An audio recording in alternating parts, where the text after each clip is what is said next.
On the night of February 9th, 2004, a 21-year-old nursing student crashed her car on a quiet, rural road in New Hampshire. A passing bus driver stopped to help. He asked if she needed him to call for assistance. She told him no, that she had already called AAA. She hadn't. The bus driver, concerned, called the police himself before driving away. Officers arrived at the scene less than 10 minutes later. Maura Murray's car was there. Her belongings were inside. Candles were burning on the dashboard, but Maura was gone. Despite one of the largest searches in New Hampshire history, despite 2 decades of investigation, dozens of theories, and the tireless efforts of her family, Maura Murray has never been found, and the events of that night have never been fully explained. Maura Murray was, by all accounts, a bright and driven young woman. She was 21 years old, a nursing student at the University of Massachusetts Amherst, and a former member of the U.S. Military Academy at West Point, where she had attended on an athletic scholarship before transferring. She was described by those who knew her as intelligent, athletic, and determined. But in the weeks leading up to her disappearance, something had changed. Maura had been going through a difficult period. She had been involved in a minor car accident in her father's car just days before she vanished, an incident that seemed to cause her significant distress. There were also reports of personal struggles, a complicated relationship, academic pressures, and emotional difficulties that friends and family would later describe as out of character for her.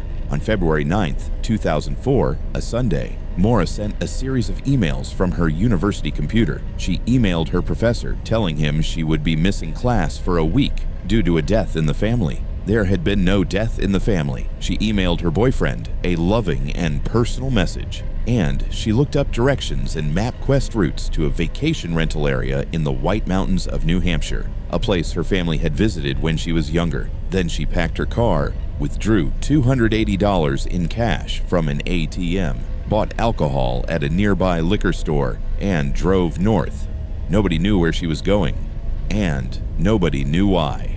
At approximately 7:27 p.m. on February 9th, 2004, Maura Murray's Saturn sedan went off Route 112, also known as Wild Ammonoosuc Road, near the small town of Haverhill, New Hampshire. The road is rural and isolated, trees pressed close on both sides. At night in February, it is extremely dark and extremely cold. The car had hit a snowbank and come to rest at an angle off the road. The damage was significant, but not catastrophic. Maura was not badly injured. Witnesses who briefly saw her in the moments after the crash described her as standing outside the car, apparently unharmed. A passing motorist, a local man named Butch Atwood, who drove a school bus, stopped at the scene. He spoke briefly with Maura. She told him she was fine, that she had already called AAA, and that he didn't need to do anything. Butch Atwood drove home, which was just down the road, and called 911 himself. He was concerned. Something about the situation didn't sit right with him. Police were dispatched immediately. They arrived at the crash site in under 10 minutes. Maura's car was there. The engine was still warm. Her belongings were inside: clothes, personal items, and an open bottle of wine that had spilled. Candles were burning on the dashboard, but there were no footprints in the snow leading away from the car. And Maura Murray was gone. What followed was one of the largest search operations in New Hampshire history. Law enforcement, search and rescue teams, dogs, and helicopters combed the area around the crash site. The dense forests and steep terrain of the White Mountains made the search extremely difficult. Nothing was found. No clothing, no personal items, no signs of where Maura had gone. The lack of footprints leading away from the vehicle was deeply puzzling. The area had snow on the ground, and yet searchers could find no clear trail indicating which direction Maura had walked or run after leaving the car. In the days and weeks that followed, Maura's family, particularly her father, Fred Murray, who became a tireless advocate for finding his daughter, conducted their own searches and investigations. Fred Murray has never stopped looking for Maura. As the weeks turned to months and the months turned to years, the case attracted enormous attention from the true crime community. Podcasts, documentaries, books, and dedicated online forums have dissected every detail of Maura's disappearance. And still, no answers. What makes the Maura Murray case so compelling and so frustrating is the sheer number of details that don't add up. Why did she lie about calling AAA? Why did she tell her professor there had been a death in the family when there hadn't been? Why was she driving to the White Mountains alone at night in February with no clear destination? A man named William Rausch, who lived near the crash site, later told investigators he had seen a vehicle parked near the crash site in the moments after the accident. A dark-colored pickup truck, he said, was stopped near Maura's car. When police arrived, it was gone.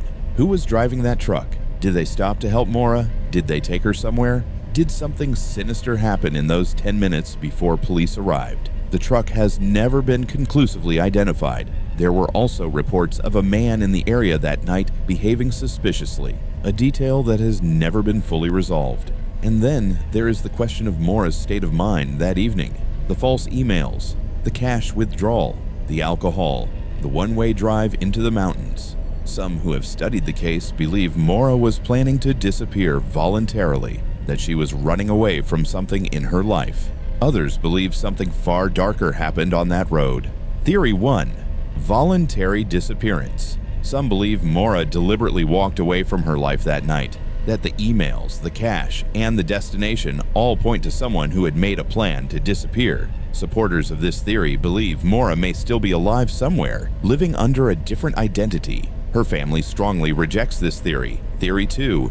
She wandered into the woods and did not survive. Given the temperature that night, well below freezing, some believe Maura simply walked into the forest in a disoriented or distressed state and succumbed to the cold. Despite extensive searches, her remains have never been found. But the terrain in the White Mountains is vast and unforgiving.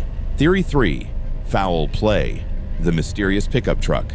The 10-minute window before police arrived. The lack of footprints. Many believe someone stopped at that crash site and took Maura, willingly or otherwise. If this is true, what happened to her remains unknown. Theory 4.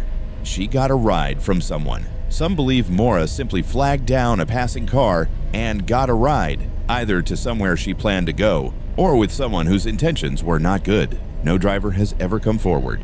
Maura Murray would be in her early 40s today. Her father, Fred, has spent over 2 decades searching for his daughter, driving the roads of New Hampshire, speaking to anyone who might know something, refusing to give up. In 2021, a person of interest was publicly named by investigators for the first time, a local man whose connection to the case had long been discussed in the true crime community. No charges have ever been filed. The case remains officially open. Somewhere in the White Mountains of New Hampshire, or somewhere far beyond them, the answer to what happened to Maura Murray is waiting to be found. A young woman drove north on a February night 20 years ago. She crashed her car. She told a stranger she was fine. She waited, and then she was gone.